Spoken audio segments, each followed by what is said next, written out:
Yes, uhari gani mwanafamilia wa Mapro TV, asante na karibu sana kuungana katika segment hii ya kimichezo ambapo tunapata habari mbalimbali za michezo ambazo zimejiri nasi tumekuwa tukiziweka hapa. Cha muhimu ni wewe kubonyeza neno subscribe chini ya video hii, kisha bonyeza alama ya kengele ili uweze kupata taarifa zote muhimu ambazo zinajiri na kuwekwa hapa kila wakati. Ni wasaha wa kimichezo na hapa tuna habari motomoto kwelikweli kuhusiana na usajili wa dirisha kubwa ambao unatarajiwa kuanza very soon, na kama unafahamu kwamba viongozi na baadhi ya staff mbalimbali katika timu kadhaa wamekuwa wakianza mchakato wa kuwatafuta ama kutafuta saini za wachezaji ambao wanawahitaji kwa msimu mpya wa ligi kuu Tanzania bara NBC Premier League. Sasa kwa upande wa Young African Sports Club leo hii Ali Shaban Kamwe aliweza kutoa dondoo za nani ambaye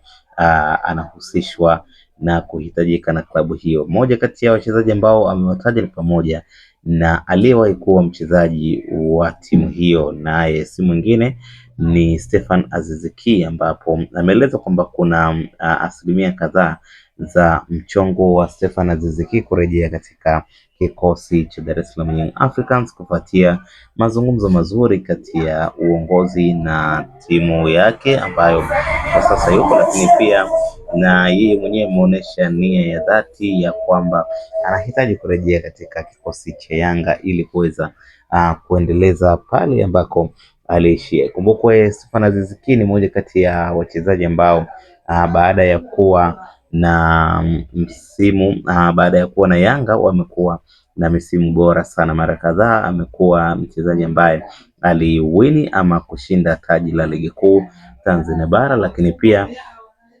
aliweza kufika hatua ya fainali ya kombe la shirikisho akiwa na klabu hiyo ya soka ya Yanga, lakini vile vile waliweza kufika hatua ya robo fainali ya kombe la klabu bingwa barani Afrika ambapo waliweza kutolewa na Mamelodi Sundowns kwa mikwaju penalty baada ya goli ambalo Stefan Aziz Ki yeye mwenyewe alilifunga kukataliwa na refali wa mchezo huo na mwisho wa siku kuweza kuondolewa katika hatua hiyo. Kwa hiyo kurejea kwake ni matumaini makubwa sana kwa klabu ya Yanga kwa sababu ni mmoja kati ya wachezaji ambao wana historia nzuri, ni mmoja kati ya wachezaji ambao wana mafanikio makubwa wakiwa na klabu hiyo, lakini pia ni mmoja kati ya wachezaji ambao wameacha alama katika kikosi cha Yanga na amekuwa ni moja kati ya mfano bora kabisa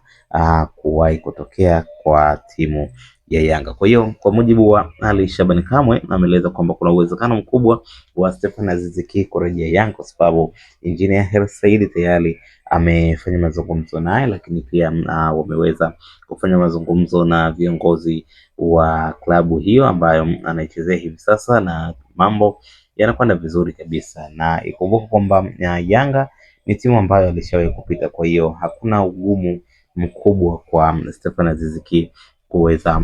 kuachiwa ama kuruhusiwa kurudi tena pale ambako alitokea. So tumeona hii ni habari mpya tuweze kukujuza mwanafamilia wa Mapro TV, lakini pia bila kukusahau kukukumbusha kubonyeza neno subscribe chini ya video hii, kisha bonyeza alama ya kengele ili uweze kupata taarifa mbalimbali muhimu ambazo zimekuwa zikijiri nasi Mapro TV bila hiana, tumekuwa tukiziweka hapa ili uweze kuhabarika. Una maoni gani kuhusiana na ujio wa Stefan Aziz Ki? Tupe maoni yako kwenye comment section.